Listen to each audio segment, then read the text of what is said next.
যুক্তরাষ্ট্রের president Donald ট্রাম্পের সাম্প্রতিক বক্তব্যে নিউ ইয়র্কের মেয়র প্রার্থী জোহরান মামদানি এবং প্রযুক্তি উদ্যোক্তা ইলন মাস্কের নাগরিকত্ব বাতিলের সম্ভাবনা নিয়ে নতুন বিতর্ক সৃষ্টি হয়েছে। ট্রাম্প অভিযোগ করেছেন, মামদানি অভিবাসন বিভাগ আইজকে সহযোগিতা না করলে গ্রেপ্তার ও নির্বাসিত হতে পারেন। একই সঙ্গে মাস্কের কর সংক্রান্ত বিরোধের কারণ দেখিয়ে তাকে দেশ ছাড়ার হুমকি দিয়েছেন তিনি। তবে বিশেষজ্ঞদের মতে এই হুমকির আইনি ভিত্তি খুবই দুর্বল।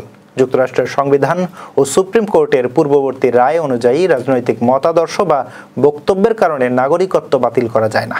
নাগরিকত্ব বাতিলের জন্য প্রমাণ থাকতে হবে যে নাগরিকত্ব নেয়ার সময় কেউ গুরুতর কোনো তথ্য গোপন করেছেন। মামদানি 2018 সালে নাগরিকত্ব গ্রহণ করেছেন এবং তার বিরুদ্ধে হলিল্যান্ড 5 নামক সংগঠনের প্রতি সহানুভূতির অভিযোগ উঠলেও সেটি নাগরিকত্ব বাতিলের জন্য যথেষ্ট কারণ নয়। অন্যদিকে ইলন মাস্কের ভিসা ও কর সংক্রান্ত বিতর্ক থাকলেও তিনি এখনও কোনো অপরাধে দোষী সাব্যস্ত হননি। আইন বিশেষজ্ঞরা মনে করেন, এই ধরনের হুমকি রাজনৈতিক উদ্দেশ্য প্রসূত এবং বাস্তবে তা আদালতে টিকবে না। নাগরিকত্ব সংক্রান্ত কোনো সিদ্ধান্তে যুক্তরাষ্ট্রের কঠোর আইন এবং বিচারিক প্রক্রিয়া রয়েছে যা ব্যক্তির মৌলিক অধিকার রক্ষা করে।